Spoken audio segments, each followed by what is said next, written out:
doing things that you were supposed to, that society tells you to. I had a nice job, I had a flat, I had everything, but I still felt empty. I didn't know what I was looking for anymore. So I wanted to do some more inner work and try to find my purpose or what I would do. Being in a downward spiral in my life, and it was due mainly to self-criticism and doubt and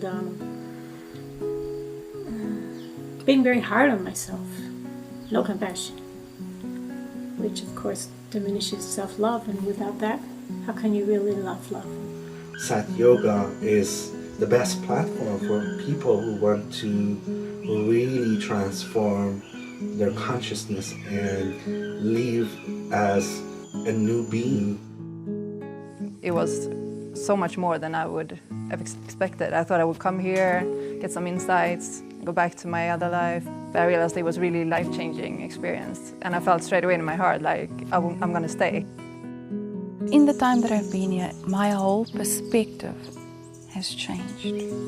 My perspective on who I am, my perspective on the idea of chasing things in the world, trying to accomplish something, trying to add value somewhere, and to be able to realize that none of those things are actually going to fulfill me in any possible way.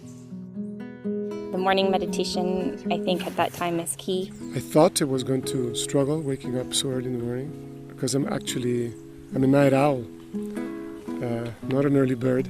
I didn't struggle at all.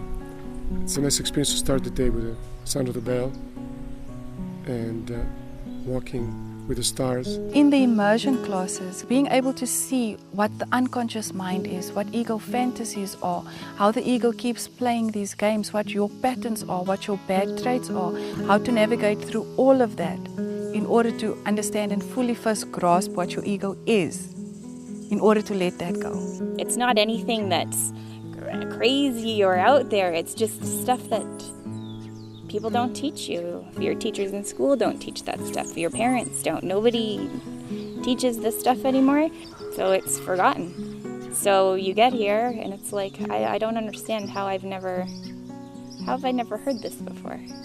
And so there's peace that comes with the understanding. Inspiring to see that a community such as this was living with Dharma, and that this path was real for them, and that this path works. Shunya, it was amazing to see someone express so much divinity and just like the beauty of what God is. And he radiates that. And it's there for everyone. He's just channeling and flowing from source very clearly.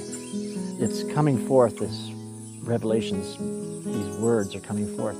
But there could be 2,000 or 100 people or 20 people in the room, all with different issues. But it's because of the energetic transmission that's in those words that it applies to every single person with all these different issues. And the teachings every morning, it just feels as if I have like a private conversation with Shunyamurti.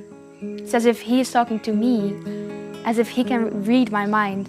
He's just been a great father figure and a great spiritual teacher and a great friend. I have a new sense of purpose, of spontaneity, of desire to create, perhaps change my work.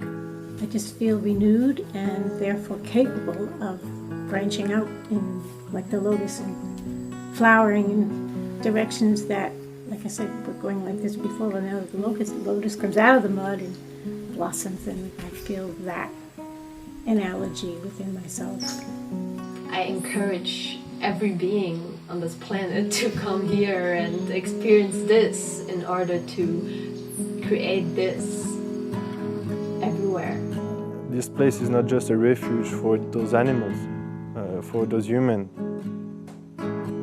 This place is a refuge for consciousness. So if you are looking for working on your soul or your spiritual journey, this place has everything you need. That's why now I decided to stay for the whole month for the immersion program. I want to come for more and more and more. I feel very healed and blessed to have come and to have experienced this retreat. Mm-hmm.